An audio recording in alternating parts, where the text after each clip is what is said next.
ठीक है, तो विदाउट कॉजेस को जाने हुए हम लोग मोशंस के डिफरेंट पैरामीटर्स को स्टडी किए थे, like distance, displacement, velocity, acceleration, average velocity. ये सभी चीज को हम लोग बोलते हैं, सभी चीजों को हम लोग बोलते हैं मोशन पैरामीटर। इस चैप्टर में हम लोग मोशन के कॉज के बारे में देखेंगे कि मोशन का क्या कॉज है, what is the cause of motion, मतलब मोशन हो रहा है उसके पीछे का कारण क्या है, कॉज क्या है, उस चीज को हम लोग देखेंगे। ठीक है, और हम लोग यहाँ पे न्यूटन के लॉ को पढ़ेंगे। न्यूटन ने 3 लॉ दिया था, न्यूटन 3 लॉ दिए हैं फोर्स के रिलेटेड। पहला लॉ है Newton first law of motion. Second law है, सेकेंड लॉ में होता है कि सेकेंड लॉ ऑफ मोशन, उसमें फोर्स को डिफाइन किया जाता है क्वांटिटेटिव वे में, और पहले लॉ में क्वालिटेटिवली डिफाइन किया जाता है, इनर्शिया को डिफाइन किया था पहले लॉ में। और थर्ड लॉ में बोला जाता है कि हर एक एक्शन का एक इक्वल ऑपोजिट रिएक्शन होगा। ठीक है, तो ये तीनों लॉ को हम लोग देखेंगे। इसके अलावा हम लोग फंडामेंटल नेचर ऑफ फोर्स को जानेंगे, फोर्स का तरीका, किस किस नेचर का फोर्स मिलता है, और हम लोग यहाँ पे फिर मोमेंटम पढ़ेंगे। ठीक है, मोमेंटम पढ़ेंगे हम लोग, लीनियर मोमेंटम क्या होता है, समझ में आ गया। चलो हम लोग इसको स्टार्ट करते हैं फिर। तो सबसे पहला जो हम लोग का यहाँ पे कॉन्सेप्ट है वो फोर्स क्या होता है। ठीक है, तो सभी को पता है, क्लास 8 में भी बेसिक डेफिनेशन ऑफ फोर्स आप लोग सभी पढ़े होंगे, तुम लोग सभी ने पढ़ा है फोर्स का बेसिक डेफिनेशन, जिसमें हम लोग बोलते हैं कि force is that cause which can change the shape, size and state of the object. ये simply force is the push और pull which can change the state of the object. ठीक है, इस तरह हम लोग फोर्स को डिफाइन करते हैं। और ये भी बोलते हैं कि फोर्स का एक पर्टिकुलर डायरेक्शन होता है, उसी डायरेक्शन में फोर्स क्या होता है, किसी भी ऑब्जेक्ट पे फोर्स लगता है, मतलब फोर्स एक वेक्टर क्वांटिटी की तरह बिहेव करता है, फोर्स एक वेक्टर क्वांटिटी है। समझ में आ गया। हम लोग इस पार्ट को बोलते हैं न्यूटोनियन मैकेनिक्स, जिसमें हम लोग न्यूटन के लॉज वगैरह को पढ़ते हैं, मैकेनिक्स स्टडी करते हैं। इस पार्ट को हम लोग बोलते हैं न्यूटोनियन मैकेनिक्स। अच्छा, इसके बाद हम लोग फोर्स के न्यूटन के फर्स्ट लॉ को पढ़ेंगे। तो बेसिक डेफिनेशन ऑफ फोर्स क्या, मान लो कि तुम्हारे पास ऐसा कोई ऑब्जेक्ट है सपोज, और अगर हम लोग क्या करते हैं कि ये ऑब्जेक्ट एक सरफेस पे रखा हुआ है फॉर एग्जांपल। ठीक है, ये ऑब्जेक्ट किसी सरफेस पे ऐसे रखा हुआ है। ठीक, तो अभी इस पे हम लोग क्या कर सकते हैं, कोई डाउट होगा तो पूछना किसी को। ठीक है, ये बेसिक एकदम लेक्चर है आजकल। तो हम लोग सपोज कि एक ऑब्जेक्ट को ऐसे फोर्स एक्ट कर रहे इस ऑब्जेक्ट पे, या फिर तुम ऐसे बताओ कि रुको, मान लो ऐसे पुश कर रहे हैं। ठीक है, ऐसे पुश कर रहे हैं, तो ये ऑब्जेक्ट डिस्प्लेस करेगा अपने पोजीशन से। ऐसे ऑब्जेक्ट क्या होगा, इससे आगे बढ़ेगा इस डायरेक्शन पे। तो हम लोग यहाँ पे क्या देख रहे हैं, यहाँ पे हम लोग फोर्स लगा रहे हैं एक तो, यहाँ पे लोग कोई भी एक फोर्स एक्ट किए।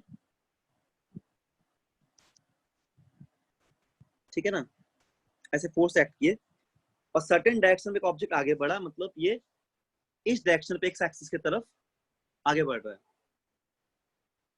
हम लोग यहाँ पे क्या कर रहे हैं, पुश कर रहे हैं, कुछ अमाउंट ऑफ पुश यहाँ पे किए हम लोग। सपोज 10 न्यूटन, 5 न्यूटन, कुछ भी न्यूटन में हम लोग यहाँ पे फोर्स लगा दिए, इसको हम लोग बोलते हैं यहाँ पे हम लोग पुश कर रहे हैं।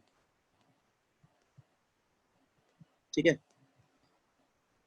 तो क्या हो रहा है, पुश कर रहे हैं, तो इसको एग्जांपल 1 मान लेते हैं। एग्जांपल 1 पे क्या देख रहे हैं, अगर हम लोग इस ब्लॉक को पुश करेंगे तो ये ब्लॉक इस डायरेक्शन पे आगे बढ़ेगा। सपोज यहाँ पे ये मान लो कि x इक्वल टू किसी पोजीशन 5 पे था, ऐसी कोई पोजीशन रैंडमली ले लिए, या 3 पे था, x 3 पे था ये। ठीक है, कोई भी एक रैंडम पोजीशन लेते हैं, सपोज फॉर एग्जांपल ये किसी x इक्वल टू 3 पे था। अब जैसे ही फोर्स लगाते जाएंगे तो ऑब्वियसली क्या होगा, ये डिस्प्लेस करेगा। तो अब लोग देखें कुछ समय के बाद ब्लॉक जो है वो कुछ समय के बाद ब्लॉक यहाँ कहीं पे आ गया। ठीक है ना, सेम ब्लॉक, अगर इसका नाम ब्लॉक ए देते हैं तो ये भी ब्लॉक ए है। अब इसका क्वेश्चन हो गया सपोज कि x इक्वल टू, मान लो कि ये सपोज 5 पे आ गया, ठीक है। तो फोर्स लगाने से डिस्प्लेसमेंट हो रहा है, ये अपना पोजीशन को चेंज कर रहा है। ठीक, पुश का एग्जांपल है। अगर हम लोग बोलेंगे ना कि हम लोग पुल कर रहे हैं, ठीक है, मान लो कि तुमने यहाँ पे एक ब्लॉक ले लिया छोटा सा, देखो सभी लोग ध्यान से, ऐसा ब्लॉक ले लिया हम लोग, ठीक है। से दिस एग्जांपल नंबर 2, और यहाँ पे हम लोग क्या कर रहे हैं, इसको भी ऐसे ग्राउंड पे सरफेस पे रख दिए हैं, और यहाँ से हम लोग एक धागा लगा दिए हैं, स्ट्रिंग, इस तरह इस पे स्ट्रिंग लगा हुआ है, ठीक है ना। इस ब्लॉक पे हम लोग एक स्ट्रिंग लगा दिए, धागा से बांध दिए ब्लॉक को, ऐसे इसको हम लोग स्ट्रिंग लगा दिए हैं। एक सेकंड रुको, इसको हम लोग ऐसे सपोज ऐसे स्ट्रिंग लगा दिए, तो इस तरह इसको पुल कर रहे हैं। अभी क्या कर रहे हैं हम लोग, ऐसे पुल कर रहे हैं। मान लो हम लोग इसको ऐसे पुल कर रहे हैं, खींच रहे हैं, तब भी आगे बढ़ेगा। किस डायरेक्शन में बढ़ेगा, जिधर खींच रहे इधर नहीं बढ़ेगा, ऐसे बढ़ेगा, इधर इधर ही बढ़ेगा। क्यों? क्योंकि इसका दो कंपोनेंट होगा। अगर ये एक फोर्स है एफ, कोई डाउट होगा पूछना, ठीक है। तो ये इसका दो कंपोनेंट ले लेंगे वेक्टर के अकॉर्डिंग। ये थीटा अगर होगा ना, मान लो हॉरिजॉन्टल के साथ, एक हॉरिजॉन्टल इसका एंगल थीटा बना दिया, तो एक कंपोनेंट होगा एफ कॉस थीटा, है ना, ट्रिग्नोमेट्री से, और एक कंपोनेंट हो जाएगा एफ साइन थीटा। ये वाला कंपोनेंट हो जाएगा एफ साइन थीटा। तो बस इतना समझ लो कि ये क्या हो जा रहा है, एफ साइन थीटा। तो ये क्या हो जाएगा, आगे बढ़ेगा पुल करने से भी। ये ब्लॉक जो है मूव कर रहा है, पुल कर रहे हैं। इसको एग्जांपल 2 मान लेते हैं हम लोग, ठीक है। तो हर कंडीशन में हम लोग फोर्स लगा रहे हैं। और एक एग्जांपल लेते हैं, सपोज मान लो, और एक एग्जांपल लेते हैं, एग्जांपल नंबर 3। मान लो कि ऐसा एक कोई टेबल है, ठीक है ना, ऐसा कोई टेबल है।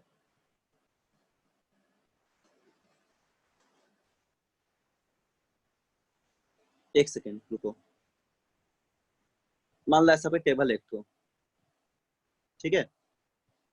और यहाँ पे ना एक ऐसा पुली लगा हुआ है। पुली का मतलब क्या होता है, कुआं में जो पानी हम लोग खींचते हैं ना, कुआं को सब लोग देखा होगा, कुआं, उस पे ऐसा एक देखना, एक सर्कुलर टाइप का लगा रहता है ना, जिससे हम लोग पानी को रस्सी लगाते हैं इस पे, उसको हम लोग बोलते हैं पुली। जो व्हील जो होता है, छोटे से व्हील का नाम पुली है। तो मान लो यहाँ पे ऐसा एक पुली लगा हुआ है, ऐसा एक पुली लगा हुआ है, ठीक है। इस तरह पुली को हम लोग फिक्स कर दिए,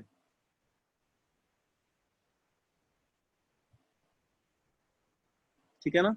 ऐसा एक पुली को हम लोग इस पे फिक्स कर दिए, और यहाँ पे एक हम लोग एक ब्लॉक यहाँ पे रख दिए, इसके थ्रू एक थ्रेड लिए, रस्सी, और इस पे पार कर दिया, और ब्लॉक एक यहाँ पे रख दिए। सपोज ये ब्लॉक ए है और ये ब्लॉक बी है, तो इस पे ही फोर्स लगेगा। कैसा फोर्स, नीचे की तरफ लगेगा वेट, नीचे की तरफ क्या लगेगा, वेट लगेगा, W वेट, जो कि mg के बराबर होगा, mass of B into action to gravity, और ऊपर क्या लग जाएगा, टेंशन।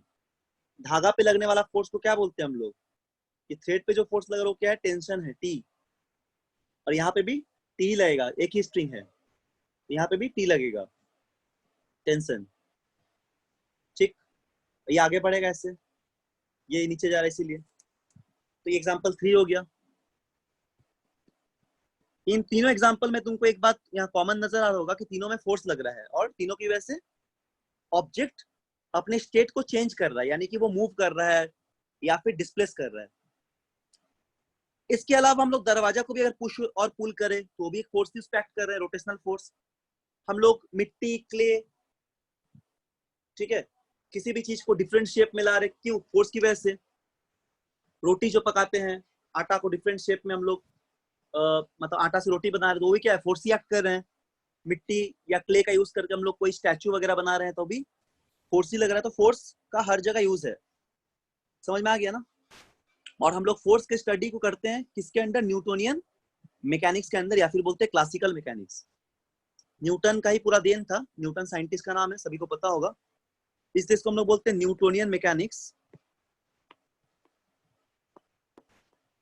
ठीक है, न्यूटोनियन मैकेनिक्स, या फिर इसको हम लोग क्या बोलेंगे, क्लासिकल फिजिक्स। हायर क्लासेस तक पढ़ते रहेंगे इसके बारे में हम लोग, ठीक है। क्लासिकल फिजिक्स एकदम हायर क्लासेस तक हम लोग पढ़ते रहेंगे। क्लासिकल मैकेनिक्स, फोर्स का लॉज को पढ़ने को हम लोग बोलते हैं क्लासिकल मैकेनिक्स या फिर न्यूटोनियन मैकेनिक्स। चलो अब हम लोग फोर्स को डिफाइन करते हैं, ठीक है। अच्छा कोई बताओ फोर्स को कैसे डिफाइन करोगे, बोलो बोलो, हाउ वी डिफाइन फोर्स, बोलो बोलो। Force is a push or pull which Yes, can very good, change the state of object or tends to change the state very of good, object. Sir, very any good. external effort in the form of push or pull that changes or tend to change the state of the motion or dimension of the body. Very good, बिल्कुल perfect definition है। Second वाला definition थोड़ा ज्यादा अच्छा था। तो force एक push या पुल है, या कोई एजेंट है, एक्सटर्नल एजेंट है, जो क्या करता है, किसी भी बॉडी के डायमेंशन को, डायमेंशन का मतलब उसके शेप को चेंज करता है, ठीक है। या तो फिर क्या करता है, एक तो डायमेंशन मतलब डायमेंशन चेंज कर सकता है, नहीं तो फिर उसके स्टेट को चेंज कर सकता है, ठीक है, स्टेट को चेंज कर सकता है। तो फोर्स एक ऐसा कारण है जो कि स्टेट को चेंज कर सकता है, समझ में आ गया, या फिर डायमेंशन को चेंज कर सकता है। तो फोर्स इज पुश और pull which can change the state of the object or it can change the dimension of the body, या फिर shape size of the body भी बोल सकते हैं। तो ये डेफिनेशन ऑफ द फोर्स, ठीक है। तो लिख लो जल्दी से, इसको लिख लो, सभी लोग जानते हो कि फोर्स इज पुश और पुल, फोर्स इज पुश और pull which can change the state of the body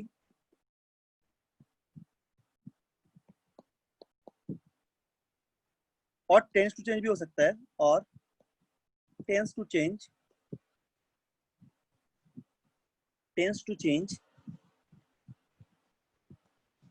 state of the body. State मतलब मोशन पे है कि नहीं, मतलब रेस्ट से मोशन पे ला देगा, या तो फिर मोशन से रेस्ट पे ले आएगा, ठीक है। Tense to change the state of the body और इट्स डायमेंशन, डायमेंशन का मतलब होता है शेप साइज, ठीक है। इन सबको भी चेंज कर सकते हैं, मिट्टी का एग्जांपल दिए, क्ले का एग्जांपल दिए, समझ में आ गया। इसको हम लोग बोलते हैं फोर्स। अच्छा देखो आगे, कोई भी डाउट होगा पूछना, ठीक है, आराम से देखो। तो अगर बोलेंगे ना हम लोग फोर्स, अगर हम लोग बोलेंगे फोर्स,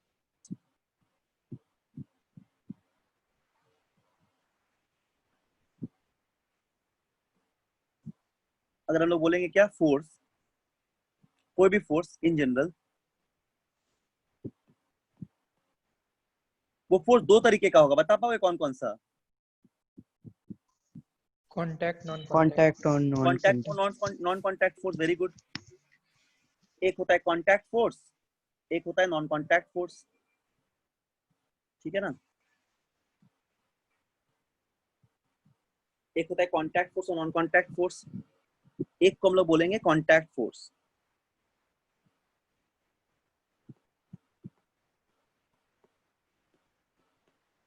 ठीक, और एक को हम लोग बोलेंगे नॉन कॉन्टैक्ट फोर्स। इस चैप्टर में बेसिकली हम लोग कॉन्टैक्ट फोर्स के बारे में ही पढ़ना है। नॉन कॉन्टैक्ट फोर्स को हम लोग पढ़ेंगे 9th क्लास में, ग्रेविटेशन बोल के चैप्टर उसमें। और इसके अलावा हम लोग 11th 12th क्लास में पूरा पढ़ते हैं नॉन कॉन्टैक्ट फोर्स को, 12th क्लास में, और 11th क्लास में जनरली कॉन्टैक्ट फोर्स को ही पढ़ते हैं। कॉन्टैक्ट फोर्स का और एक नाम है, इसको हम लोग बोलते हैं contact force. Non contact force का और एक नाम है, इसको फील्ड फोर्स भी बोलते हैं, field force, also called as field force. ठीक है, तो कॉन्टैक्ट फोर्स क्या क्या होता है? कॉन्टैक्ट फोर्स होता है, देखो, एक होता है टेंशन जो कि स्ट्रिंग पे लगता है, धागा पे, स्ट्रिंग पे। So normal reaction. एक होता है normal reaction, very good, normal reaction. ठीक, एक होता है friction, viscous drag, drag, viscous drag.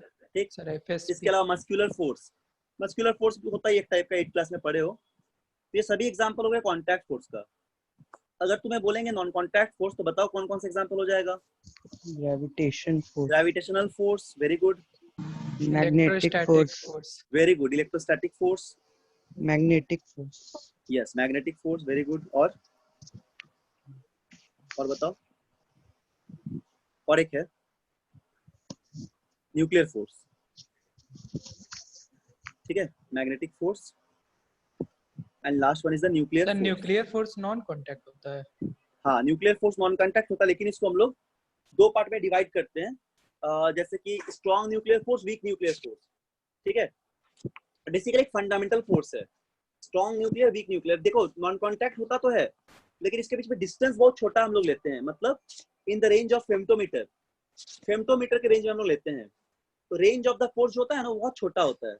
Nuclear force में हम लोग उसको दो तरीके का बोलेंगे, या इसको तो अलग से भी लिख सकते हो, एक स्पेशल काइंड ऑफ फोर्स है, इसलिए हम न्यूक्लियर फोर्स को थोड़ा अलग से लिखते हैं। ठीक है, इसलिए इसको हम लोग थोड़ा सा अलग सा लिखते हैं। रुको एक सेकेंड, इसको हम फिर पढ़ाएंगे भी थोड़ा सा डिटेल्स में, देख लो, अभी बता दे रहे हैं क्या होता है। जैसे बोलेंगे ना न्यूक्लियर फोर्स, तो न्यूक्लियर फोर्स एक स्पेशल टाइप का फोर्स है जो काफी स्ट्रॉन्ग फोर्स है। अगर तुम कंपेयर करो ग्रेविटेशनल फोर्स, इलेक्ट्रोस्टैटिक फोर्स और मैग्नेटिक फोर्स से, तो न्यूक्लियर फोर्स जो होगा वो बहुत ही स्ट्रॉन्ग फोर्स होगा। ठीक है, न्यूक्लियर फोर्स अपने आप में बहुत ही स्ट्रॉन्ग फोर्स है, Yes, sir. इसको हम लोग बोलते हैं न्यूक्लियर फोर्स। अब इसको भी हम लोग फर्दर दो कैटेगरी में लेते हैं, एक होता है वीक न्यूक्लियर फोर्स, एक होता है स्ट्रॉन्ग न्यूक्लियर फोर्स। एक होता है वीक न्यूक्लियर फोर्स, जिसका अभी भी रिसर्च हो रहा है जिसपे, और दूसरा होता है इस पे एक पहला तरीके का फोर्स, और दूसरा होता है स्ट्रॉन्ग न्यूक्लियर। तो एक फंडामेंटल फोर्स का एग्जांपल है स्ट्रॉन्ग न्यूक्लियर फोर्स। ठीक है, अब वीक न्यूक्लियर क्या होता है? वीक न्यूक्लियर फोर्स का मतलब इसे force of interaction elementary particle के बीच में होगा। जैसे मान लो कुछ न्यूक्लियर रिएक्शन इसमें होता है, और इसमें वाइटर रोल कौन प्ले करता है? इसमें वाइटर रोल प्ले करेगा न्यूक्लियर रिएक्शन। और अगर बात करेंगे स्ट्रॉन्ग न्यूक्लियर फोर्स, तो ये फोर्स ऑफ अट्रैक्शन होता है दो प्रोटॉन्स के बीच में, न्यूट्रॉन्स के बीच में, ये काफी स्ट्रॉन्ग होता है। और ये बेसिकली इसको हम लोग शॉर्ट रेंज फोर्स बोलते हैं, शॉर्ट रेंज फोर्स। ठीक है, तो अभी भी इनके बारे में हम लोग रिसर्च करते रहते हैं, मतलब साइंटिस्ट Sir, रिसर्च कर रहे हैं। यूरेनियम में ऐसे होता है ना? हाँ बिल्कुल, वेरी गुड, यूरेनियम पे, थोरियम पे, इन सब न्यूक्लियर रिएक्शंस पे हमेशा न्यूक्लियर फोर्स ही लगता है। ठीक है, बेसिकली शॉर्ट रेंज फोर्स। तो ये हम लोग हायर क्लास में पढ़ते हैं, मतलब अभी भी ये पढ़ते रहते हैं हायर क्लासेस में इसके बारे में। ठीक है, न्यूक्लियर फोर्स के बारे में बेसिकली हम लोग इनके बारे में पढ़ेंगे, for your tension, normal reaction, friction, drag, और ग्रेविटेशनल, इलेक्ट्रोस्टैटिक, मैग्नेटिक। इसके बारे में हम लोग 11th-12th तक पढ़ लेंगे अच्छे से। न्यूक्लियर भी पढ़ेंगे थोड़ा बहुत, तो काफी डिटेल्स में नहीं पढ़ते हैं, उसका रेंज वगैरह पढ़ेंगे। ठीक है, यहाँ तक क्लियर हो गया? अच्छा, आगे देखो, कुछ एग्जाम्पल देख लेते जल्दी जल्दी हम लोग। देखो, बहुत इंटरेस्टिंग चैप्टर है और बहुत मजा आएगा पढ़ने में, और जल्दी खत्म हो जाता है, तो बहुत छोटा सा चैप्टर है, कंसेप्ट बस क्लियर रखना है। कुछ एग्जांपल देखते हैं टेंशन का, पहले ही तुमको बताया, टेंसर फोर्स का एग्जांपल देखते हैं। जैसे मान लो ऐसा एक कोई रिजिड सपोर्ट है, कोई सीलिंग टाइप का है। ठीक है, ऐसा रिजिड सपोर्ट हो गया, और यहाँ पे तुमने एक ऐसे कुछ पुली लगा दिया, पुली का मतलब वही सर्कुलर टाइप का, ऐसे पुली लगा दिए, और यहाँ पे हम लोग थ्रेड लिए, स्ट्रिंग, और स्ट्रिंग से यहाँ पे एक ब्लॉक को हम लोग लटका दिए, सपोज M1, और ऐसे स्ट्रिंग गया इसके थ्रू, ऐसे आप ऐसा आया, और यहाँ पे एक ब्लॉक को लटका दिया विच इज M2, ठीक है। तो इस कंडीशन में टेंशन फोर्स लगेगा ऐसे T। अगर एक ही स्ट्रिंग है, स्ट्रिंग को हम लोग मासलेस लेते हैं, सपोज यहाँ पे स्ट्रिंग हम लोग कैसा ले रहे हैं, मासलेस ले रहे हैं, ठीक है, मासलेस लेते हैं। और यहाँ पे पुली और स्ट्रिंग के बीच में फ्रिक्शन नहीं ले रहे हैं, कैसा ले रहे हैं हम लोग, फ्रिक्शनलेस ले रहे हैं सपोज, फ्रिक्शनलेस। कौन सा फ्रिक्शनलेस, किसके बीच में, between string and the pulley, string and पुली, मतलब स्ट्रिंग और पुली के बीच में कोई फ्रिक्शन नहीं है, मान लो।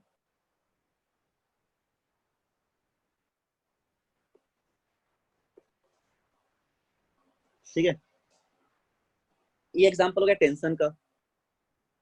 अच्छा, इसके बाद एक फोर्स हम लोग कंसीडर किए, कौन सा, इसका हम लोग एक फोर्स कंसीडर किए, इसको बोलते हैं नॉर्मल रिएक्शन। तो नॉर्मल रिएक्शन कब लगेगा, देखो जब भी किसी ब्लॉक को हम लोग, मान लो कि हम लोग का एक ऐसा कोई सरफेस है, या फिर सपोज मान लो ऐसा परपेंडिकुलरली कोई लगेगा। इंक्लाइंड है, हाँ वेरी गुड, परपेंडिकुलर लगता है, ऐसा कोई इंक्लाइंड है, तो हम लोग क्या, कौन सा फोर्स देख रहे हैं, नॉर्मल रिएक्शन, हम लोग देख रहे हैं नॉर्मल रिएक्शन।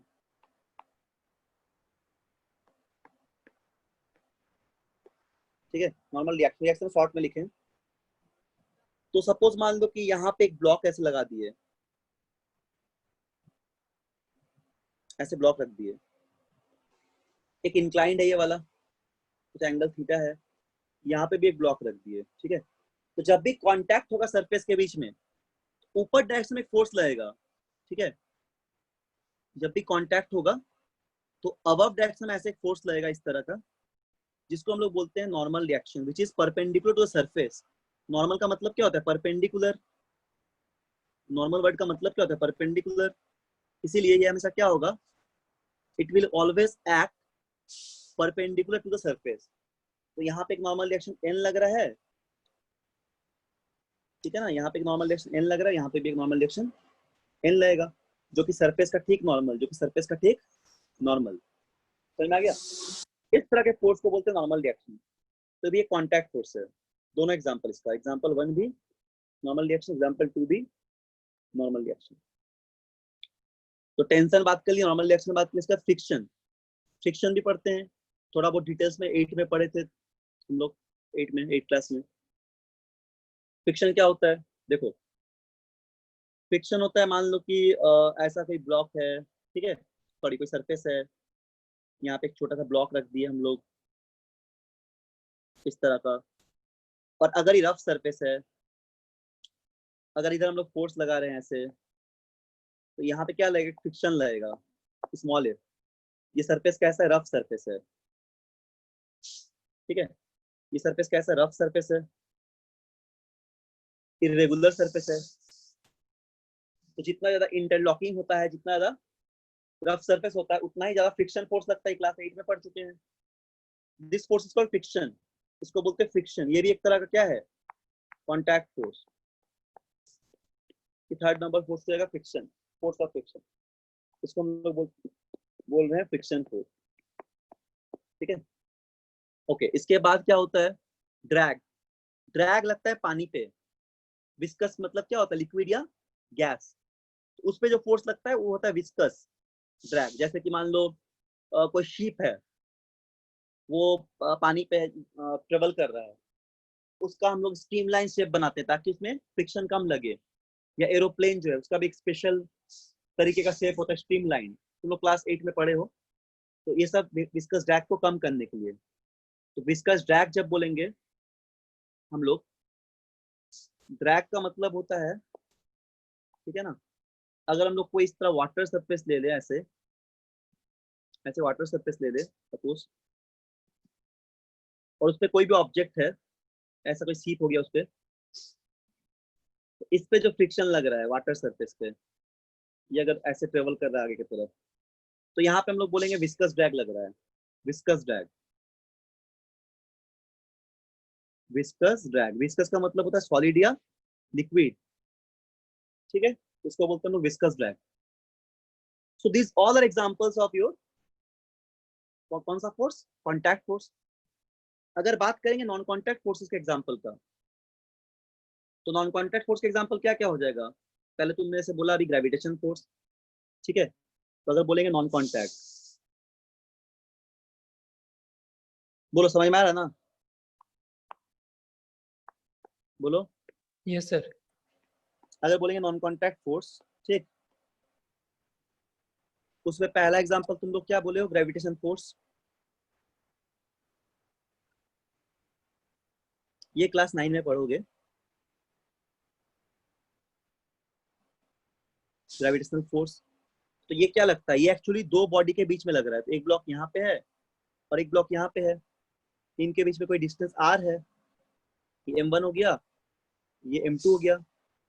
तो एक्चुअली ये दोनों ब्लॉक आपस में कांटेक्ट में नहीं है, ये एक सर्टेन डिस्टेंस पे रखा हुआ है, तब भी इनके बीच में कुछ फोर्स लगता है, जिसको हम लोग बोल रहे हैं फील्ड फोर्स। तो अकॉर्डिंग टू ग्रेविटेशनल फोर्स क्या होगा? जो फोर्स लग रहा है इन दोनों के बीच में, ये हमेशा दो ब्लॉक के मास के प्रोडक्ट के इक्वल होगा और हमेशा इसके दूरी के इनवर्सली प्रोपोर्शनल होगा। The force of attraction between these two blocks is always directly proportional to product of the masses and inversely proportional to square of the distance between them. इनको combine अगर करोगे तो क्या मिलेगा? A proportional to m1 m2 by r square। हम लोग details में बात करेंगे चैप्टर में। F को क्या लिखते हैं? F इक्वल टू g मतलब एक कांस्टेंट, जिसको बोलते हैं universal gravitational constant, m1 m2 by r square, ठीक है। तो ये हो जाएगा तुम्हारा ग्रेविटेशनल फोर्स। इसको हम लोग बोलते हैं क्या? Gravitational force. This force is known as gravitational force. Basically this is the field force. ये एक तरह का फील्ड फोर्स है, मतलब दूरी पे लगने वाला फोर्स। यहाँ पे कोई कांटेक्ट नहीं है, विदाउट कांटेक्ट फोर्स लग रहा है, ठीक। चलो तुम ही लोग बताओ, इलेक्ट्रोस्टैटिक फोर्स क्या होगा? जल्दी से कोई भी, एनीवन बोलो, पता होगा तुम लोगों को। Sir, बोलो। force exerted by the charged body. Very good. Force exerted by the two charges या फिर चार्ज बॉडी। तो अगर बोलेंगे इलेक्ट्रोस्टैटिक फोर्स, ठीक है। तो अब बस मास के जगह हम लोग दो चार्ज ले लेंगे। सपोज यहाँ पे एक पॉइंट चार्ज है Q1, यहाँ पे एक चार्ज है मान लो Q2। पॉजिटिव नेगेटिव कुछ भी है, अगर पॉजिटिव पॉजिटिव रहेगा तो ऐसे रिपल करेगा, रिपल्सिव फोर्स होगा। अगर दो नेगेटिव रहेगा तब भी ऐसे रिपेल करेगा, अगर पॉजिटिव नेगेटिव रहेगा तो अट्रैक्ट करेगा, ठीक है, ऐसे अट्रैक्ट करेगा। लेकिन इसका मैग्नीट्यूड हम लोग का लिखेंगे अगर, द मैग्नीट्यूड ऑफ फोर्स क्या हो जाएगा इलेक्ट्रोस्टैटिक फोर्स का? ये होता है सेम ग्रेविटेशन की तरह, the magnitude of force is directly proportional to product of the charges and inversely proportional to square of the distance between them. Suppose ये आर इनके बीच में दूरी है, ठीक है। तो इनको भी कंबाइन करोगे तो क्या मिलेगा? F proportional to Q1 Q2 r square, या फिर एफ इक्वल टू के Q1 Q2 by are square, ठीक है। इस तरीके का फोर्स को बोलते हैं हम लोग electrostatic force. This called electrostatic force. समझ में आ गया ना? इसको हम लोग बोलते हैं इलेक्ट्रोस्टैटिक फोर्स। तो ये फोर्स भी होता है फील्ड फोर्स। इस तरह मैग्नेटिक फोर्स तो मैग्नेटिक चार्ज में लगेगा। तो हम लोग अभी ये सब पढ़ने में इंटरेस्टेड नहीं है, हम बता दिए थोड़ा सा बेसिक बात। हम लोग क्या पढ़ेंगे इस चैप्टर में? हम लोग कॉन्टैक्ट फोर्स के बारे में ही पढ़ेंगे और न्यूटन लॉज ऑफ मोशन के बारे में पढ़ेंगे। मतलब हम लोग देखेंगे कि इनर्शिया क्या होता है, न्यूटन फर्स्ट लॉ क्या क्या बोला जाता है, ठीक है। तो चलो हम लोग आगे देखते हैं। यहाँ तक समझ में आ गया होगा? कोई डाउट यहाँ तक किसी को है? बोलो, कुछ पूछना है? कोई डाउट है? नहीं है ना? वेरी गुड, ठीक है। ये सब देखोगे तो तुरंत समझ में आ जाएगा। और मतलब एक बार 5 मिनट बस रिवाइज कर लेना घर में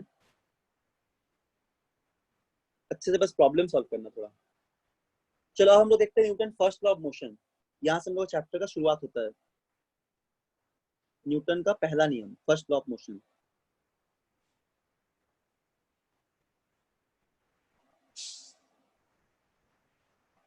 न्यूटन फर्स्ट लॉ। क्या किसी को लॉ पता है स्टेटमेंट क्या है? अगर पढ़े होंगे तो पता होगा शायद। Sir, every body continues to be in the state of rest until the external force is applied to it. Very good. एक बात तुम्हारा इसमें छूट गया, बस एक पॉइंट बस मिसिंग है। कौन सा पॉइंट? बोलो। Sir, कौन सा?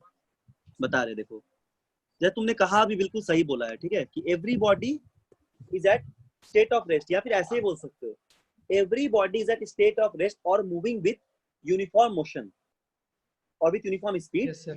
until and unless some external force is applied on it। ठीक है, वेरी गुड, बिल्कुल सही बोले।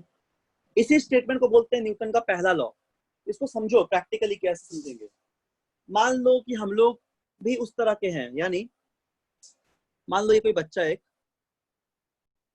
ठीक है, कोई बच्चा है ऐसे, और ये क्या कर रहा है, ये बैठा हुआ है कहीं पे, सपोज ये रेस्ट पे है ना, ये बैठा हुआ है, ये बैठ के सपोज यहाँ पे टीवी है इस तरह, ठीक है, इसे ड्रॉ मत करना, समझाने के लिए बोल रहे हैं, और बैठ के टीवी देख रहा आराम से, इसका कुछ फेवरेट सीरियल या फेवरेट कोई कार्टून शो देख रहा है बैठ के, ठीक, उसको बहुत मन लग रहा है देखने में, तो सडनली ये अपने पोजीशन से हटना नहीं चाहेगा, ठीक है, हटेगा नहीं।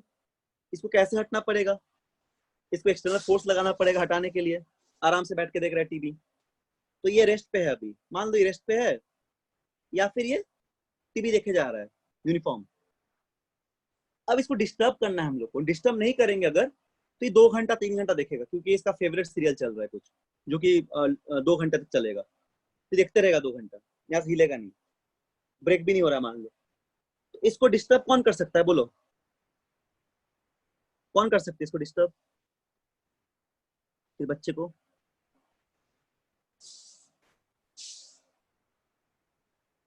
इसको बोलना है पढ़ाई करो या फिर दूसरा काम करो, इसके लिए इसको डिस्टर्ब करना पड़ेगा। तो इसको डिस्टर्ब करने के लिए, मतलब एक तरह से इसको डिस्टर्ब किया जाए, मान लो मम्मी बोली कि पढ़ने बैठो या फिर कुछ और काम करो, इसको डिस्टर्ब करना पड़ेगा, है ना। तो डिस्टर्ब जैसे ही करेंगे तो ये अपने स्टेट ऑफ रेस्ट को चेंज करके तुरंत मोशन पे आ जाएगा, मतलब ये मूव करने लगेगा, कहीं चला गया घूमने या कहीं पढ़ने चला गया या स्कूल गया, कोचिंग गया, कहीं भी गया। तो इसी तरह पे न्यूटन का लॉ भी काम करता है, यानी कि कोई भी ऑब्जेक्ट हमेशा अपने रेस्ट को मेंटेन रखना चाहता है। मतलब कोई अगर ऑब्जेक्ट रखा हुआ है अर्थ के रेस्पेक्ट में, तो वो रखा ही रह जाएगा बहुत देर तक। या अगर कोई ऑब्जेक्ट मूव कर रहा है यूनिफॉर्म स्पीड से, तो वो यूनिफॉर्म स्पीड से मूव करता ही रहेगा जब तक कि उसको कोई बाहरी unbalance force, external unbalance force लगा के इसको हम लोग डिस्टर्ब ना कर दे। इसी को बोलते न्यूटन का पहला law.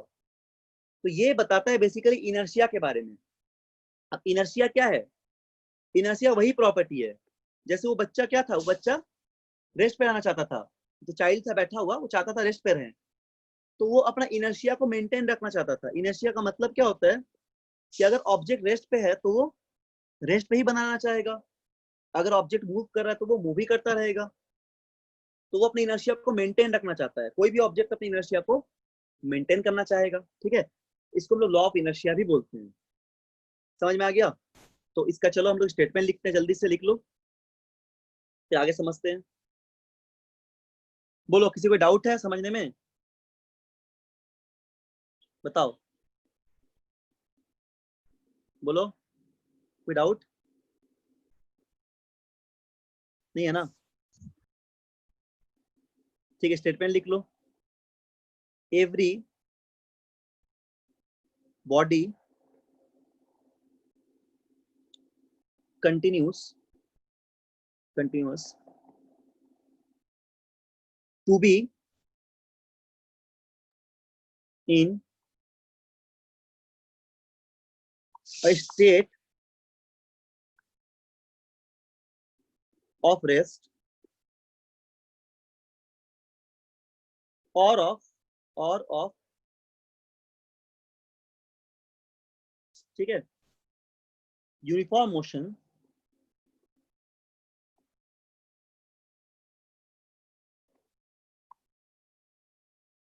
along a straight line, uniform motion along a straight line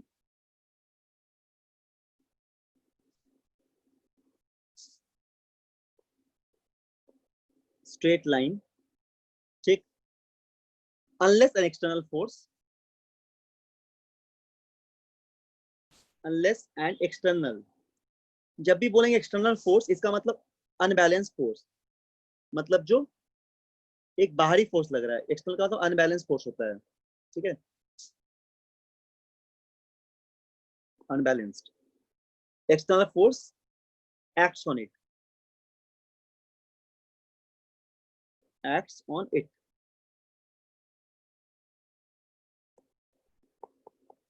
This is the statement of first law of motion,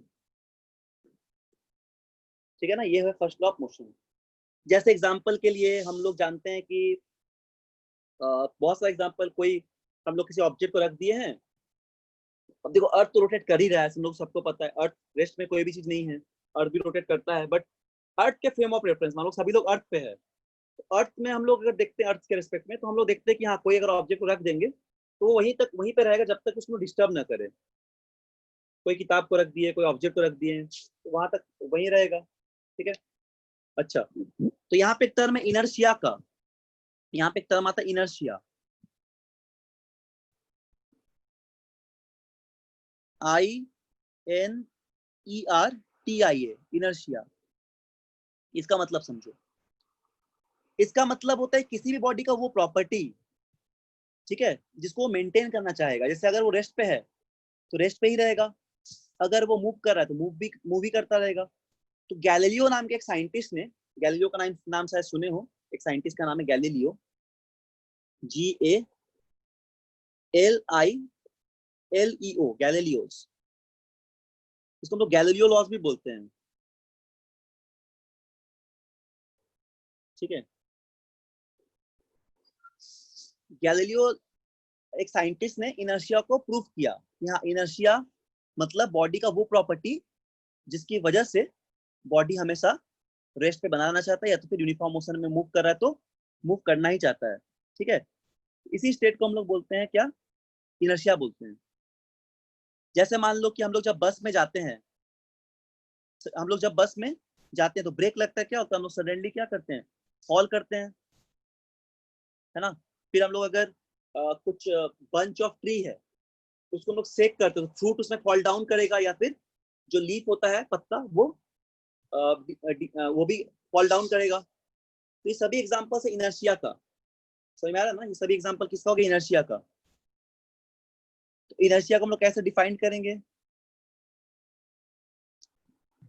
inertia को हम लोग डिफाइन कैसे करेंगे, द इनएबिलिटी ऑफ बॉडी, क्या बोलेंगे, inability of body of to change state of rest और uniform motion is called it as inertia. क्या बोलेंगे, इनएबिलिटी, मतलब जिससे हम लोग ऑब्जेक्ट रेस्ट पे तो रेस्ट में ही रहना चाहेगा, ऐसे डिफाइन करेंगे, इन एबिलिटी, इसको लिख लो, ऑफ अ बॉडी, ठीक है, टू चेंज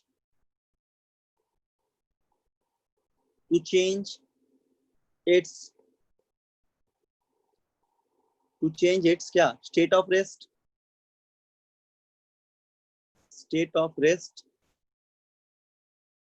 और यूनिफॉर्म मोशन,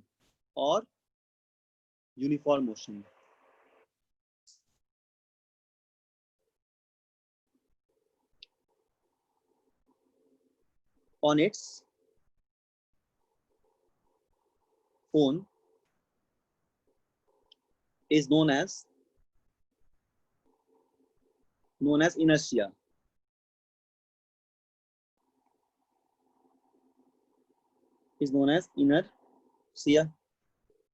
ठीक है, इसी को इनर्शिया बोलेंगे। आसान भाषा में क्या बोलेंगे, बॉडी अगर अपने स्टेट ऑफ रेस्ट को चेंज नहीं करना चाहेगा, और अगर यदि वो यूनिफॉर्म मोशन को मेंटेन कर रहा है तो अपनी यूनिफॉर्म मोशन को मेंटेन ही करता रहेगा, इस प्रॉपर्टी को बोलते हैं इनर्शिया, ठीक है, या फिर गैलीलियो लॉ ऑफ इनर्शिया भी इसको बोलते हैं। अच्छा, एक बात याद रखना नोट करके, कि इनर्शिया जो होता है मास पे डिपेंड करता है, मतलब इनर्शिया जो होगा वो डायरेक्टली प्रोपोर्शनल होगा मास का, ठीक, higher the mass higher is the inertia, mass जितना ज्यादा होगा, ठीक है ना, इनर्शिया भी उतना ही ज्यादा होगा, इनर्शिया भी उतना ही ज्यादा होगा। Higher the mass higher is the inertia. जैसे 5 रुपीज कॉइन और 2 रुपीज कॉइन, दो कॉइन है, तो 5 रुपीज कॉइन की इनर्शिया ज्यादा होगा as compare to 2 rupees coin. ठीक है, 15 केजी और 5 केजी, 15 केजी की इनर्शिया ज्यादा होगा एज कम्पेयर टू 5 केजी। समझ में आ रहा है ना? बोलो, यहाँ तक कोई डाउट किसी को? सर अगर एक बॉडी कोई डायरेक्शन में जा रहा है तो वो बॉडी उसी डायरेक्शन में जाना चाहेगा? बिल्कुल बिल्कुल, उसको बोलते हैं डायरेक्ट इनर्शिया ऑफ डायरेक्शन, बताएंगे अभी उसको। तो बिल्कुल इनर्शिया ऑफ डायरेक्शन, अगर किसी डायरेक्शन पे जाना चाहेगा तो उसी डायरेक्शन पे जाना चाहेगा, जा रहा है तो, या फिर अगर वो रेस्ट पे रहना चाहेगा तो रेस्ट पे रहेगा, उस चीज को बोलते हैं इनर्शिया ऑफ डायरेक्शन। ठीक है, इनर्शिया ऑफ मोशन या फिर inertia of direction. Inertia of motion, inertia of direction, inertia of rest, तीन तरीके का इनर्शिया होता है। चलो इसको भी हम लोग देख लेते हैं, जो तुम्हारा क्वेश्चन था यहाँ पे। ठीक, तो इनर्शिया को भी हम लोग फर्दर 3 कैटेगरी में डिवाइड करते हैं। इसका सबका एग्जांपल लेंगे अभी हम लोग। इनर्शिया को हम लोग डिवाइड करते हैं 3 कैटेगरी में, inertia of rest, inertia of motion, inertia of direction. ठीक है, पहला क्या हो जाएगा, ये इनर्शिया को हम डिवाइड करते हैं।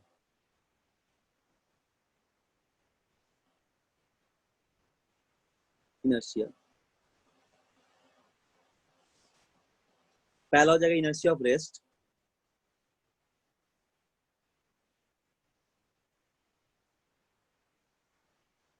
तुम लोग से एक एक एग्जांपल पूछेंगे सभी का, ठीक, बताना अपने लैंग्वेज में, और नहीं अगर बता पाओगे तो हम बता देंगे, ठीक है, बट ट्राई करने एक बार। इनर्शिया ऑफ रेस्ट, दूसरा क्या होगा इनर्शिया ऑफ मोशन,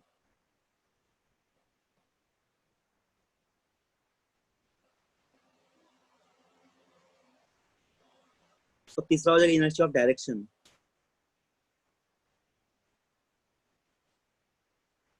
ठीक, चलो कोई भी बताओ, इनर्शिया ऑफ रेस्ट से क्या समझते हो? तुम लोग सब समझते ही हो, मतलब सिंपल नाम से ही समझ में आ जाएगा। बोलो, इनर्शिया ऑफ रेस्ट से क्या समझते हो? बोलो कोई भी जो बताओ। बॉडी रेस्ट में है सर, वो रेस्ट में ही रहेगा। बिल्कुल, very good. Inertia of motion से क्या समझते हैं? जो बॉडी मूव कर रहा है वो मूव ही करता मूव रहेगा करता रहेगा, यूनिफॉर्म मोशन से, वेरी गुड। और डायरेक्शन से क्या समझते हैं? सर, जिस डायरेक्शन में जा रहा है उसी डायरेक्शन में जाएगा। Very good. चलिए इसका एग्जांपल दो तो, इसका एग्जांपल दीजिए तो इनर्शिया ऑफ रेस्ट का, जल्दी से। Sir, standing car. Sudden standing, starting of a standing bus. Car. अच्छा, और? Sudden starting of a bus. Very good, sudden starting of the bus is example. ऐसे बोल सकते हैं when bus suddenly moves a person standing it tends to fall backward, है ना, ये example हो सकता है। और on the shaking of bunch of tree fruits it fall down, ये एग्जांपल हो सकता है। Very good. Inertia of motion का बताइए। Sudden stoppage of a bus. Sudden stoppage of बस। और बढ़िया से कुछ एग्जांपल। ऐसा तुम जनरल लाइफ में देखे हो बहुत बार, जैसे मान लो एक पर्सन जंप कर रहा है बस से, तो वो क्या करेगा, जंप करेगा, उसके बाद कुछ देर तक वॉक करेगा ग्राउंड पे, है ना, जंप करने के तुरंत बाद वो रेस्ट नहीं हो जाएगा, तो कुछ देर तक जंप करने के बाद उसको दौड़ना पड़ेगा, तभी जाकर रुकेगा वो। देखे ही हो, टीवी में दिखता है, या फिर नॉर्मली इसको फील किए हो। या फिर ऐसे बोल सकते हैं हम लोग कि कोई पर्सन है वो बाइसाइकिल राइड कर रहा है किसी लेवल रोड के अलोंग, तो तुरंत वो इमीडिएटली रेस्ट पे नहीं आ पाएगा। जब वो पैडलिंग स्टॉप कर देंगे हम लोग, मतलब साइकिल चलाते हैं ना, तो चलते रहते हैं। अब जैसे पैडलिंग स्टॉप कर दिए, मतलब पैडल नहीं कर रहे, और तब भी हम लोग कुछ देर तक चलेंगे, तब जाके रुकेंगे। क्यों? इनर्शिया ऑफ मोशन की वजह से। सिंपल एग्जांपल है। और डायरेक्शन का क्या हो जाएगा, कैरम बोर्ड खेलते हैं उसपे, जैसे जिधर स्ट्राइक हम लोग लगाते हैं, है ना, तो एक पर्टिकुलर डायरेक्शन पे ही वो जो, Sir, a rocket moving straight forward हाँ, with rocket a moving straight uniform forward, velocity. Yes, ये हो सकता है एग्जांपल। ठीक, तो ये सारा एग्जांपल हो जाएगा इसका, डायरेक्शन का। कुछ एग्जांपल यहाँ पे लिख देते हैं। लिखना जरूरी है कि समझ गए हो? बोलो, लिख दे क्या एग्जांपल सब, जैसे बोलोगे। सर समझ गए। समझ गए हैं, लिखना नहीं पड़ेगा ना। अच्छा कुछ लिख देते हैं, देख लो, एक दो लिख देते हैं। ठीक है चलो एक दो लिख ही देते हैं। लिख लो, डिक्टेट कर देना, जल्दी लिख लो फटाफट। एग्जाम्पल लिख लो पहले, ठीक है। इनर्शिया ऑफ रेस्ट का।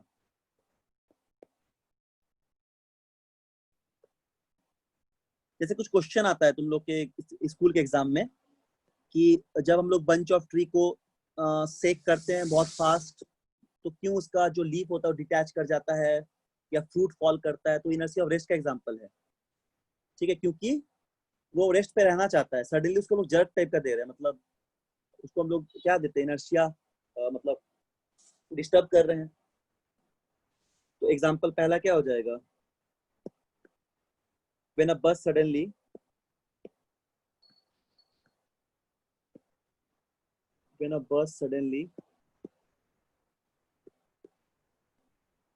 moves, ठीक है, a person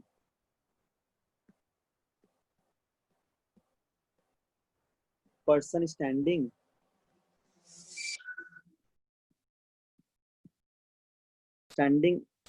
in it tends to fall backward। कितना ही लिख रहे हैं, ठीक, मतलब याद रखना, और भी किताब में बहुत सारा है, पढ़ सकते हो। तो कोई भी एग्जांपल लिख सकते हो अगर एग्जाम में आएगा। इनर्शिया को डिफाइन करना, ये इनर्शिया का एग्जांपल लिखना, इसको बढ़िया से एक्सप्लेन कर सकते हो। तुम लोग एक्सपेरिमेंट हम बता रहे हो तो उसको करने में बहुत मजा आएगा, ठीक है। शायद किए हो स्कूल में, तब भी हम बता दे रहे हैं। बैकवर्ड, ठीक है ना, एक इसका एग्जांपल। और दूसरा एग्जांपल ये लिख लो, दूसरा एग्जांपल लिख लो, on shaking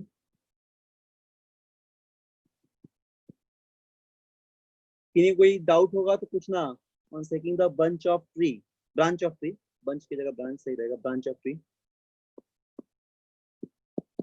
branch of trees of tree, ठीक है। फ्रूट्स फॉल, फ्रूट्स या लीफ जो भी बोलो, fruits fall down, this are example of inertia of rest. Inertia of motion का क्या हो जाएगा, पर्सन राइडिंग बाइसाइकिल अलोंग, उसको लिख लो, हम डिक्टेट कर दे रहे हैं। इनर्शिया ऑफ मोशन में लिख लो तो जल्दी से सब लोग। A person riding a bicycle, a person riding a bicycle along a level road does not come to rest immediately. A person riding a bicycle along a level road does not come to rest immediately after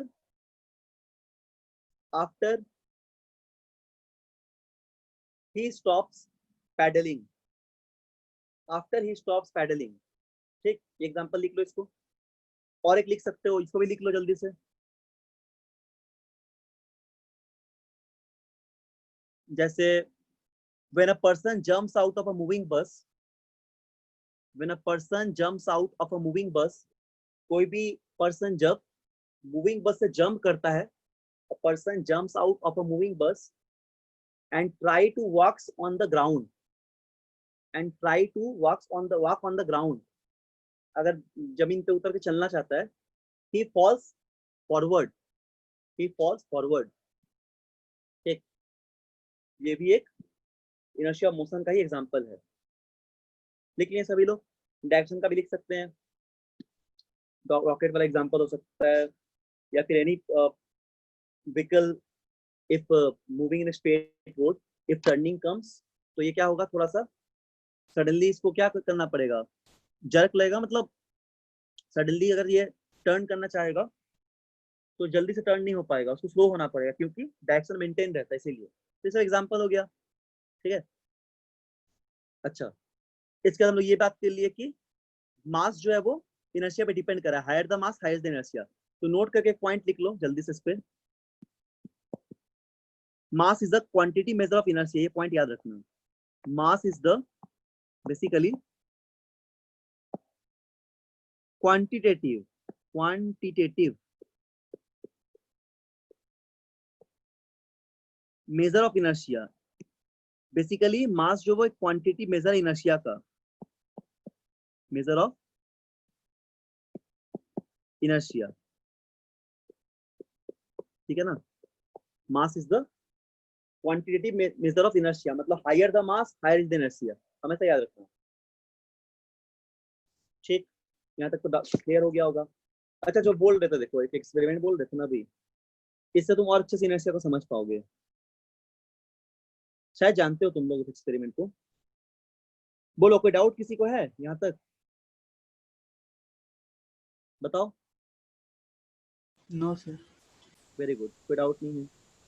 और आज पढ़ोगे घर जाके, ठीक, chapter थोड़ा सा पढ़ोगे बस, कुछ देर, मतलब उसी में हो जाएगा। और अभी से प्रॉब्लम जल्दी जल्दी बनाते रहो। आज देखते हैं न्यूमेरिकल तक पहुंचेंगे कि नहीं। अगले क्लास तक पहुंच जाएंगे शायद न्यूमेरिकल तक। उसका न्यूमेरिकल प्रैक्टिस करना है। एक सेकेंड रुको।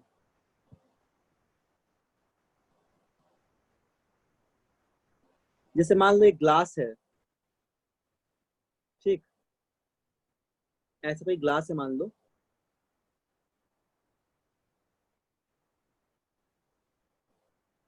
ठीक है, ऐसा मान लो कोई ग्लास है।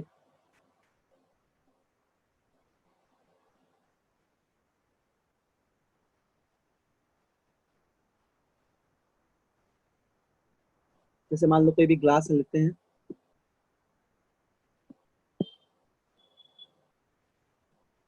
ठीक है ना, और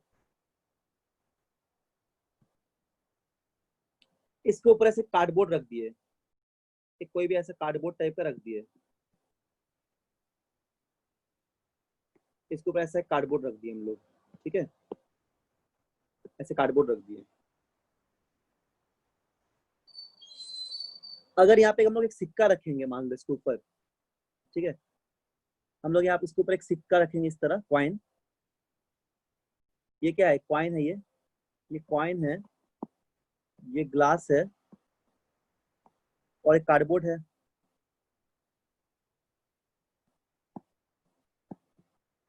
कार्डबोर्ड है, ठीक है। तो जब तुम सडनली इस कार्डबोर्ड में इस कार्डबोर्ड को पुल करो, खींचोगे, तो कॉइन का ग्लास के नीचे गिर जाएगा। केस 1 है मान लो ये, है ना। केस 2 में हम लोग क्या देखते हैं, मान लो कि सेम इसी ग्लास पे क्या करेंगे, अभी हम लोग क्या बोल रहे हैं कि इसी ग्लास पे, मतलब नेक्स्ट केस में क्या देख रहे हैं, ऐसा ग्लास था, ठीक है। हम लोग कार्डबोर्ड को बाहर निकाल देंगे, कार्डबोर्ड को ऐसे हम लोग पुल कर लिए, सपोज ये कार्डबोर्ड है हम लोग का, इसको हम लोग पुल कर लिए, तो सिक्का जो है कॉइन, ये ग्लास के नीचे ऐसे गिर जाएगा, ठीक। केस 2 में तो एग्जाम्पल क्या बोल रहा है, ये एग्जांपल बोल रहा है, place a piece of cardboard on a glass, place a coin on cardboard, push the cardboard and see whether the coin moves along और नॉट। तो मूव नहीं करेगा, ये नीचे चला है, क्यों? क्योंकि इनर्शिया के लिए। तो इनर्शिया ऑफ रेस्ट को मेंटेन रहना चाहेगा। This is example of inertia. इस एग्जांपल को भी स्कूल के एग्जाम्स में या फिर तुम लोग एग्जाम होगा तो उसमें लिख सकते हो, ठीक है। बहुत अच्छा एग्जांपल है ये, बहुत अच्छा एग्जांपल है, ठीक है। तो यहाँ तक हम लोग देख लिए Newton first law of motion. बोलो, किसी कोई डाउट है फर्स्ट लॉ में, कोई क्वेश्चन है तो पूछो। यहाँ तक किसी भी तरह कोई डाउट है फर्स्ट लॉ में? बोलो, कोई डाउट है तो पूछिए। कोई डाउट है, कोई सवाल है यहाँ तक तो नहीं है? डाउट आ गया समझ में सभी को? किसी को डाउट है? अभिषेक, आर्यन, पुष्कर, No, sir. ऋषि? No, sir. ठीक, ओके, ठीक। चलो अब हम लोग देखते हैं second law, Newton second law of motion. Second law of force का एक क्वांटिटेटिव डेफिनेशन देता है, ठीक है। बहुत सिंपल है सेकेंड लॉ भी, और उसको हम लोग प्रूव करेंगे फिर। पहले सेकेंड लॉ देखते होता क्या है, Newton second law of motion.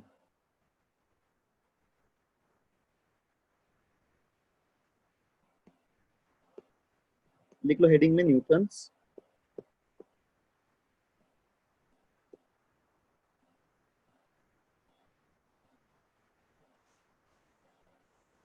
Second law of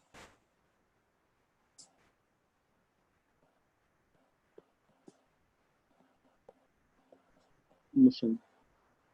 ठीक,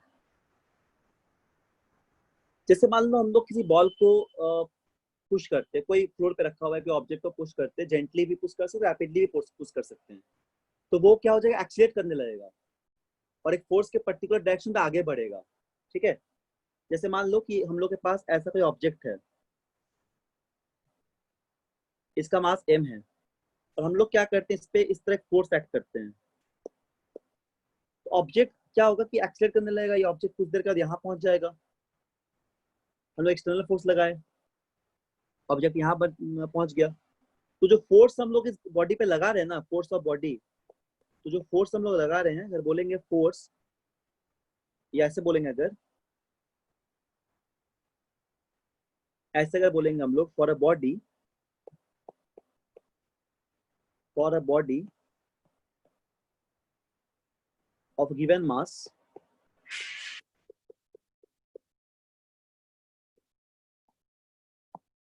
जो फोर्स होगा ये प्रोपोर्शनल होगा कितना एक्सीलरेशन है बॉडी पे, ये डायरेक्टली प्रोपोर्शनल होगा एक्सीलरेशन का। और एक बात याद रखना, फॉर, इसको प्रूफ भी करेंगे हम लोग, फॉर अ गिवन एक्सीलरेशन अगर बोलेंगे,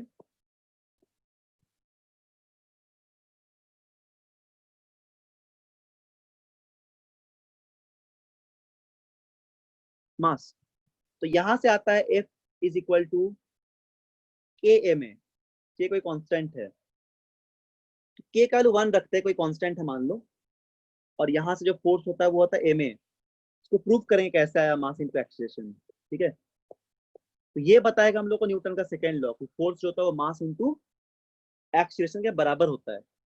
इसको डिफाइन कैसे करते, स्टेटमेंट क्या है, सेकेंड लॉ का स्टेटमेंट पूछा गया, तो कैसे डिफाइन करोगे, देखो क्या, बोलो आता है किसी को? The rate of change of momentum is directly proportional to the force applied. Very good, उसको भी करेंगे, नहीं तो ऐसा भी कर सकते, वो तो करेंगे ही जब प्रूफ करेंगे, ऐसा भी कर सकते, क्या बोलते हैं, the force check on a body is equal, ये सिंपल से स्टेटमेंट है पहले, equal to the product of mass and the acceleration and the acceleration of the body.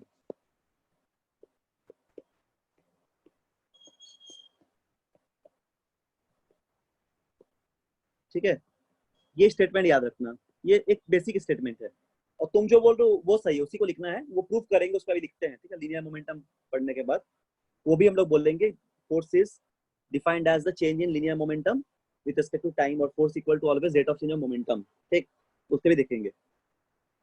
यहाँ से हम लोग सबसे पहले एसआई यूनिट देखते हैं फोर्स का, क्या होता है बोलो, जानते हो ना, न्यूटन। न्यूटन। हाँ, सीजीएस बताओ तो क्या होता है सीजीएस यूनिट, बोलो। Dyne. डाइन होता है। अच्छा, एक न्यूटन की 10 to कितना the डाइन के power बराबर होगा? 5, so 10 to the power 5 dyne. Force का एसआई यूनिट होगा न्यूटन। ठीक है, SI unit of force is Newton, bracket में कैपिटल एन। तो एक न्यूटन को हम लोग लिखेंगे 1 kg मीटर पर सेकेंड स्क्वायर, एक न्यूटन का वैल्यू होगा। ठीक है ना, एक न्यूटन का वैल्यू कितना हो जाएगा, 1 kg मीटर पर सेकेंड स्क्वायर। अच्छा, तो इसी हम लोग डाइन का लिखेंगे, डाइन सीजीएस यूनिट है, तो सीजीएस मतलब centimetre gram system, second system, इस पे लिखते हैं हम लोग डाइन, DYNE। तो अगर लिखेंगे हम लोग 1 डाइन, तो देखो कैसे लिखेंगे, 1 डाइन को लिखते हैं हम लोग क्या, 1 ग्राम सेंटीमीटर पर सेकेंड स्क्वायर। ठीक, समझ में आ गया। और 1 न्यूटन को क्या लिख दे रहे हैं, 1 न्यूटन को लिख रहे हैं हम लोग 1 kg मीटर पर सेकेंड स्क्वायर। तो केजी को कितना लिख सकते, 1000 ग्राम लिख सकते हैं 1 kg को, तो लिखेंगे 10 to the power 3 ग्राम। मीटर को क्या लिख सकते हैं, 100 सेंटीमीटर यानी कि 10⁻² सेंटीमीटर, और सेकेंड तो सेकेंड ही है, तो यहाँ से आएगा 10⁵ ग्राम सेंटीमीटर पर सेकेंड स्क्वायर, तो यानी कि 1 न्यूटन इक्वल टू 10⁵ डाइन। इस बात को भी याद रखना, ठीक है, ये न्यूमेरिकल में काम आएगा, समझ में आ रहा होगा। अच्छा, और एक यूनिट यूज करें कभी कभी, केजीएफ करके, पता है क्या होता है केजीएफ? न्यूमेरिकल में आ सकता है, बोलो केजीएफ पता है किसी को? नहीं, देखो 1 केजीएफ कहीं पढ़ोगे ना, इसका मतलब समझ लो क्या होता है। इसका मतलब होता है 1000 ग्राम जीएफ, ठीक है, तो इसका मतलब होता है, और 1 केजीएफ का मतलब फोर्स, इसका मतलब समझ लो पहले, आईसीएससी बोर्ड में बहुत यूज होता है, सीबीएसई में न्यूटन और डाइन ही ज्यादा यूज करते हैं हम लोग। 1 केजीएफ का मतलब फोर्स ड्यू टू ग्रेविटी, ठीक, ड्यू टू ग्रेविटी ऐसे डिफाइन करते हैं, ऑन 1 केजी मास, ठीक है।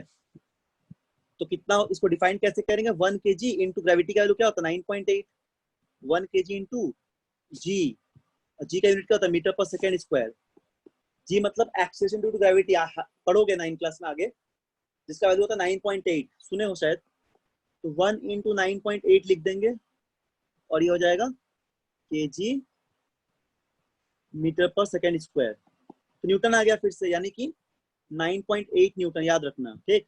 तो 1 केजीएफ का जो वैल्यू होगा वो होगा 9.8 न्यूटन, इस बात को भी याद रखना, बहुत न्यूमेरिकल में काम आएगा या फिर कभी ऑब्जेक्टिव क्वेश्चन में भी काम आता है, ठीक है, तो इसको भी याद रखना है,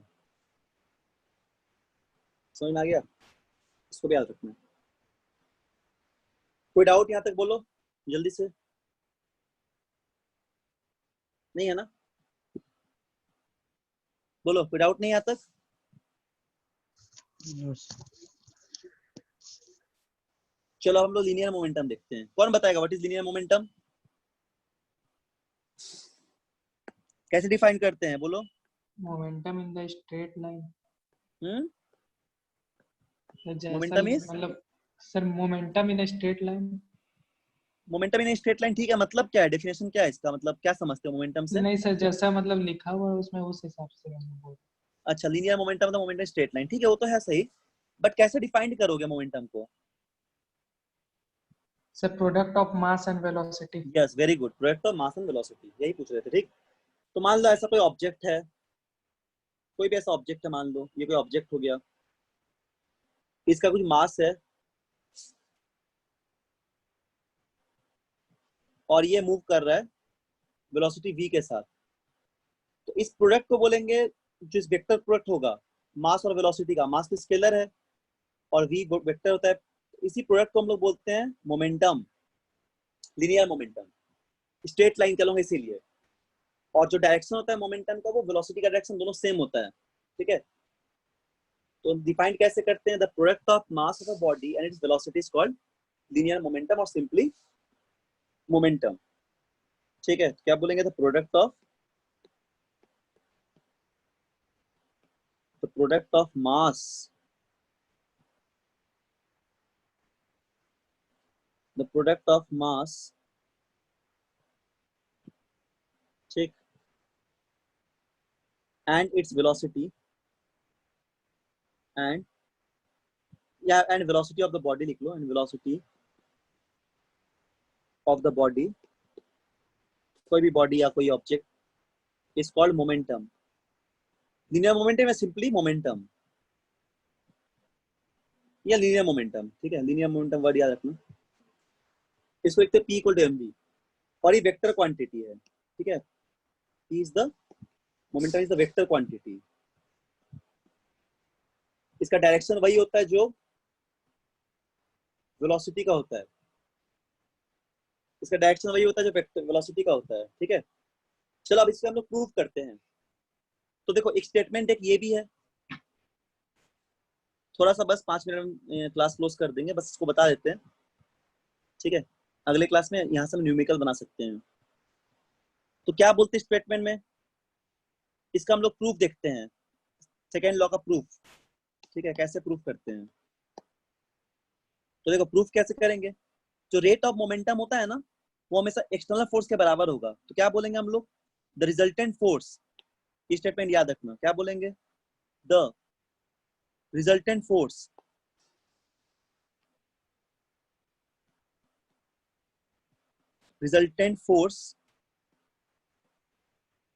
on a body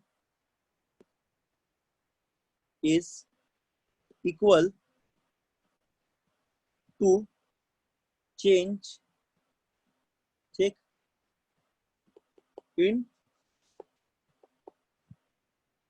its linear momentum,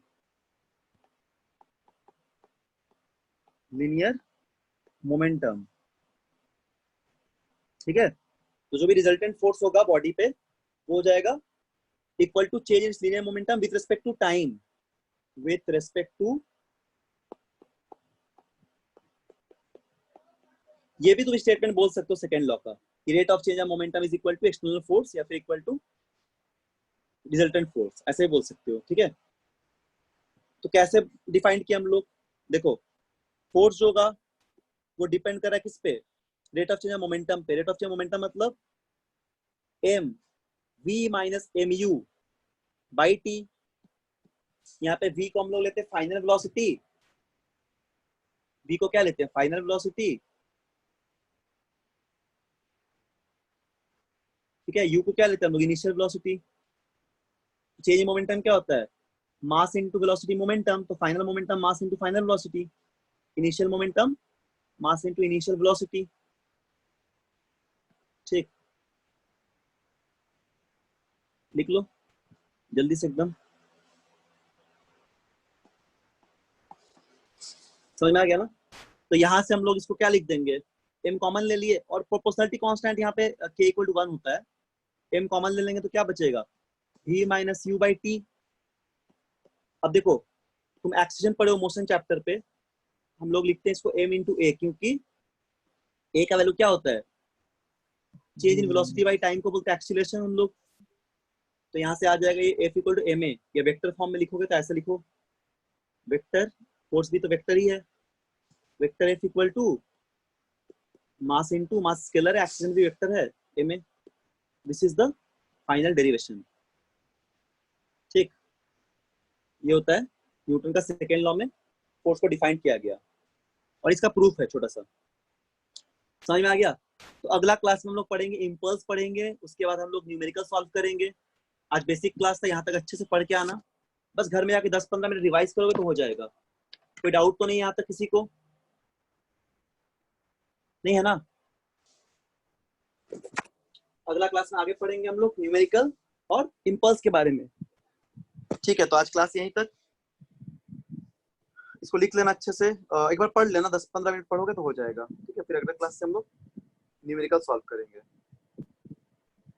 ठीक है, चलो ओके।